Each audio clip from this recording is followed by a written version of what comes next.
Assalamualaikum warahmatullahi wabarakatuh. Nama saya Amira Sawasyaluna. Perkenalkan, nama saya Amelia Nimas Habibah, mahasiswa dari BRI Institute Prodi Teknologi Bisnis Digital.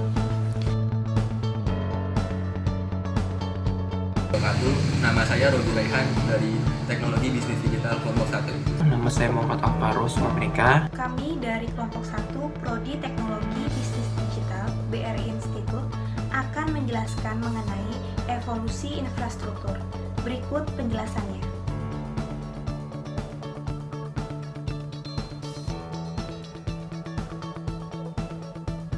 Infrastruktur teknologi informasi adalah sumber daya teknologi yang digunakan bersama yang menjadi platform bagi aplikasi sistem informasi tertentu di dalam perusahaan. Infrastruktur teknologi informasi mencakup perangkat keras, perangkat lunak, dan layanan yang digunakan bersama di dalam perusahaan. Dari perspektif bisnis, teknologi informasi mencakup perangkat keras dan perangkat lunak yang diperlukan perusahaan untuk mencapai tujuan bisnis. Teknologi informasi tidak hanya mencakup mesin komputer, mesin penyimpanan, dan piranti mobile, tetapi juga mencakup perangkat keras seperti sistem aplikasi Windows dan sistem informasi Linux, aplikasi-aplikasi Microsoft, serta beraneka ragam program komputer lainnya yang digunakan perusahaan. Infrastruktur teknologi informasi adalah sumber daya teknologi yang digunakan bersama untuk menjadi platform bagi aplikasi sistem informasi tertentu dalam perusahaan. Infrastruktur teknologi mencakup perangkat keras, perangkat lunak, dan layanan yang digunakan bersama di dalam perusahaan. Apa sajakah komponen-komponen infrastruktur teknologi informasi? Komponen-komponen utama infrastruktur teknologi informasi mencakup platform perangkat keras komputer, perangkat sistem platform perangkat lunak di tingkat enterprise, platform jaringan dan telekomunikasi, perangkat lunak pengelola database, platform internet, serta layanan konsultasi dan integrator sistem.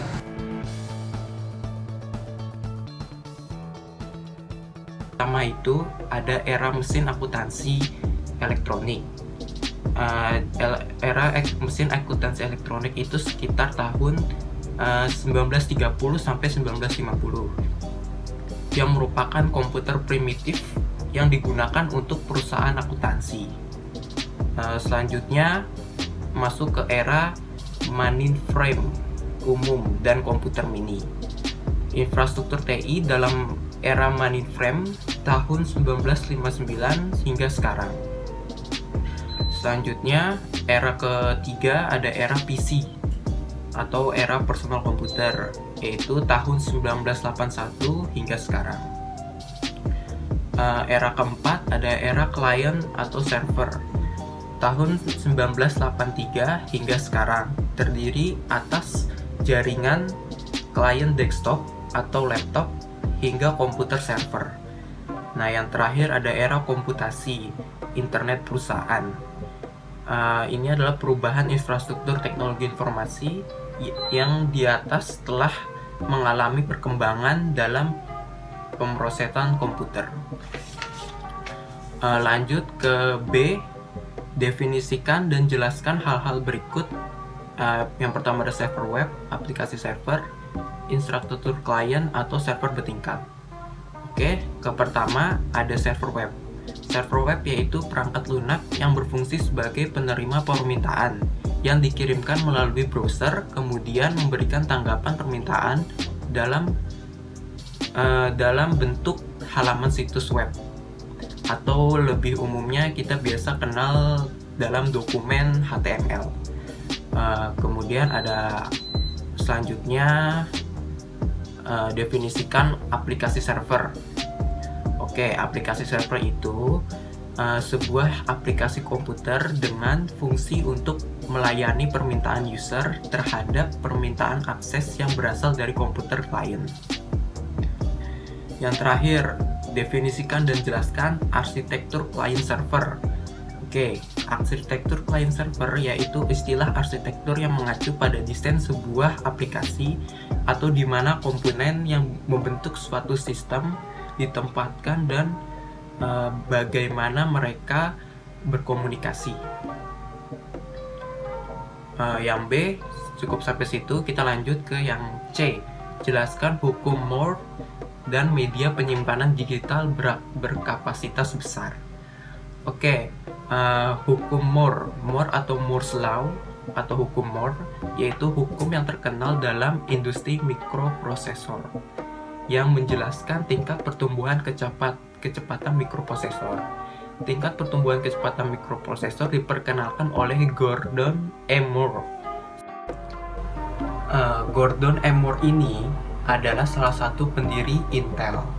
Nah, ia mengatakan bahwa pertumbuhan kecepatan perhitungan mikroprosesor mengikuti rumusan eksponensial.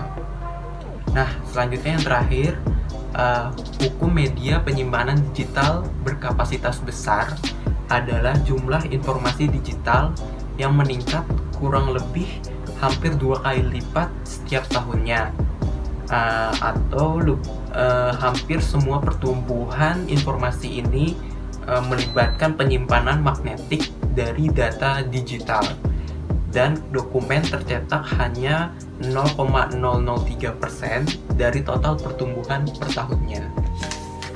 Oke, pertanyaan terakhir adalah mengapa jaringan ekonomi, penurunan biaya komunikasi dan internet, lalu standar teknologi mempengaruhi infrastruktur teknologi informasi. Oke, jaringan ekonomi atau hukum Metcalfe itu adalah jaringan area lokal internet teknologi pada tahun 1970, bahwa nilai kekuatan jaringan tumbuh secara eksponensial sebagai fungsi dari jumlah anggota jaringan. Terus penurunan biaya komunikasi dan internet. Jadi sebuah teknologi keempat infrastruktur sopir transformasi infrastruktur teknologi adalah penurunan cepat dalam biaya komunikasi dan pertumbuhan eksponensial dalam ukuran internet. Diperkirakan 1,8 miliar orang di seluruh dunia memiliki akses internet saat ini.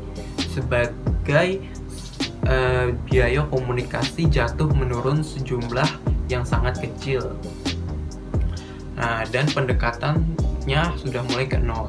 Pemanfaatan komunikasi dan fasilitas pemanfaatan komunikasi dan fasilitas komunikasi meledak. Nah, selanjutnya adalah standar teknologi atau pengaruh standar dan jaringan. Oke, standar teknologi adalah spesifikasi yang digunakan untuk membangun kapasitas kompabilitas sebuah produk dan kemampuan komunikasi suatu jaringan. Jadi standar teknologi meluncurkan skala ekonomi yang dahsyat dan menghasilkan penurunan harga karena produsen berkonsentrasi pada produk yang dibuat berdasarkan standar tunggal. Jadi tanpa skala ekonomi tersebut, komputasi bagian apapun akan menjadi jauh lebih mahal daripada yang ada saat ini. Ya, jadi tanpa standar komputasi, jadi tanpa standar teknologi, komputasi bagian apapun akan lebih mahal ya daripada yang ada saat ini.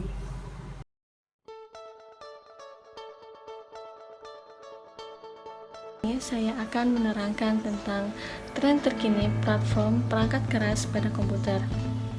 Komputer terus meningkatkan perannya pada platform digital mobile.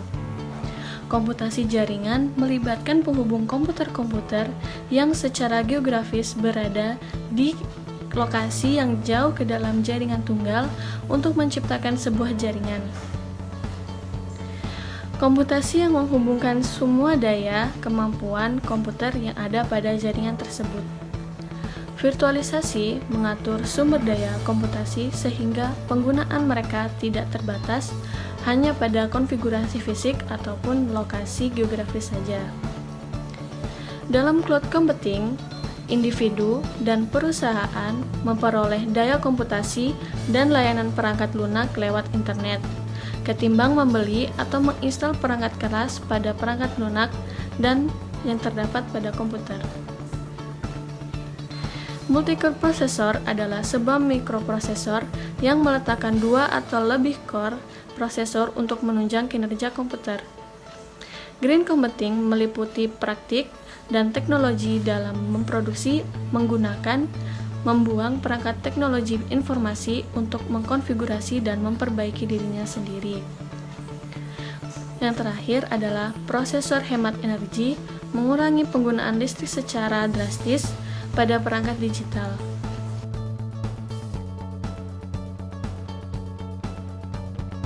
Sumber terbuka. Sumber terbuka merupakan sistem pengembangan yang tidak dikoordinasikan oleh suatu individu atau lembaga pusat, namun dikoordinasikan oleh para pelaku dengan memanfaatkan kode yang tersedia dan tersebar bebas. Manfaat dari sumber terbuka adalah rendahnya biaya instalasi program, keamanan yang tinggi, serta total cost of ownership yang rendah. Linux. Linux merupakan nama yang diberikan kepada kumpulan sistem operasi mirip Unix yang menggunakan kernel Linux sebagai kernelnya. Linux merupakan proyek perangkat lunak yang bebas dan sumber terbuka yang serta dijadikan sebagai komputer server. Java. Java adalah bahasa pemrograman yang dapat dijalankan di berbagai komputer termasuk telepon genggam. Sedangkan HTML5 adalah sebuah bahasa markah untuk menstrukturkan atau menampilkan isi dari World Wide Web, yaitu teknologi inti dari internet. Mengapa Java dan HTML5 sangat penting? Karena Java dan HTML5 memiliki berbagai keunggulan, yaitu yang bersifat universal, memiliki kemudahan akses, dan dapat membuat sebuah web menjadi hidup. Layanan web.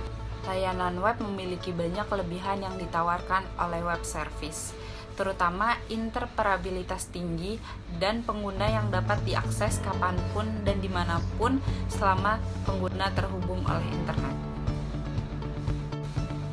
Peran dari XML adalah menyimpan data secara ringkas dan mudah diatur. Yang kedua, dapat digunakan untuk menggambar sembarang view database, tapi dengan satu cara yang standar. Perangkat lunak terpadu dan perangkat lunak perusahaan adalah rangkaian program perangkat lunak yang bertujuan untuk komersial, untuk memudahkan perusahaan tanpa harus menulis ulang program dan fungsi-fungsi tertentu, seperti proses penggajian dan penanganan pesanan. Alih daya perangkat lunak. Perangkat lunak memungkinkan perusahaan untuk mengontrak perangkat lunak yang telah dikembangkan sesuai dengan kebutuhan perusahaannya, atau merawat sistem warisan yang telah ada melalui pihak luar, yang seringkali beroperasi di luar negeri, wilayah-wilayah dengan tingkat gaji rendah di seluruh dunia. Perangkat dan layanan perangkat lunak berbasis cloud computing. Perangkat lunak berbasis cloud computing dengan satu cara yang standar.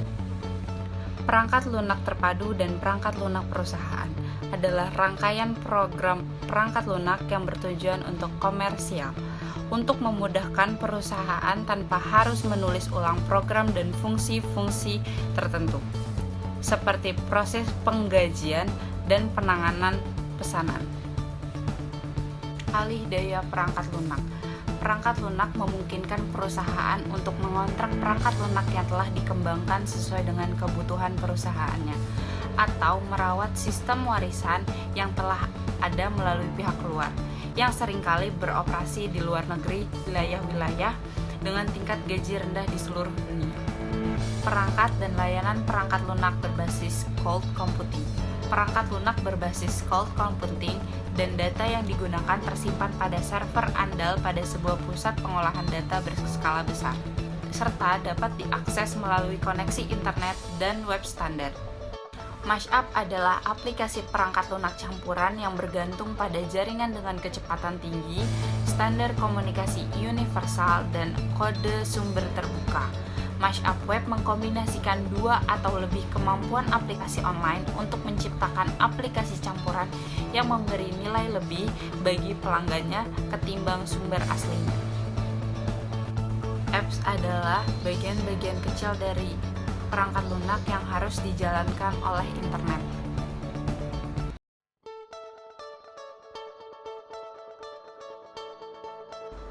seiring dengan perkembangan yang semakin pesat, menyebabkan kebutuhan manusia akan teknologi terus meningkat.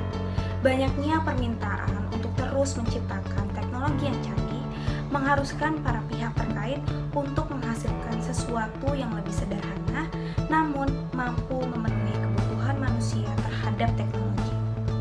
Tetapi, untuk mewujudkannya, harus menghadapi berbagai tantangan dan menemukan solusi apa yang harus dilakukan dalam mengelola infrastruktur teknologi informasi.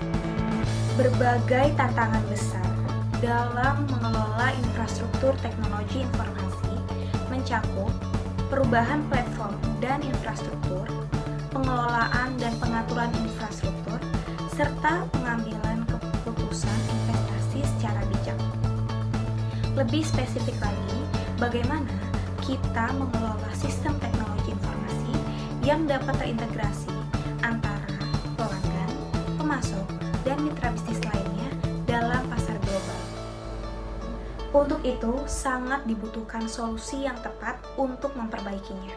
Salah satu cara yang dapat dilakukan adalah dengan menentukan seberapa besar anggaran yang perlu dikeluarkan untuk infrastruktur teknologi informasi dan di mana perlu dilakukan investasi yang strategis serta menyusun biaya total kepemilikan atau TCO untuk set teknologi informasi. Dan biaya total yang diperoleh dari sumber daya teknologi tidak hanya sekadar biaya pembelian perangkat lunak ataupun perangkat keras, namun juga meliputi biaya pembaruan perangkat, pemeliharaan, dukungan teknis atau bantuan teknis, serta pelatihan sumber daya manusia. Untuk menggunakan model daya kompetitif, perusahaan dapat membuat daftar persediaan dari jenis layanan yang disediakan bagi pelanggan, pemasok, dan karyawan. Kemudian, analisis strategi bisnis tersebut 5 tahun ke depan, dan lakukan penilaian serta kemampuan apa yang diperlukan untuk mencapai tujuan strategi bisnis tersebut. Itulah sedikit informasi yang dapat kami sampaikan mengenai evolusi infrastruktur teknologi informasi. Kami berharap informasi tersebut dapat bermanfaat untuk Anda para pendengar. Kami sekelompok mengucapkan terima kasih atas perhatiannya. Wassalamualaikum warahmatullahi wabarakatuh.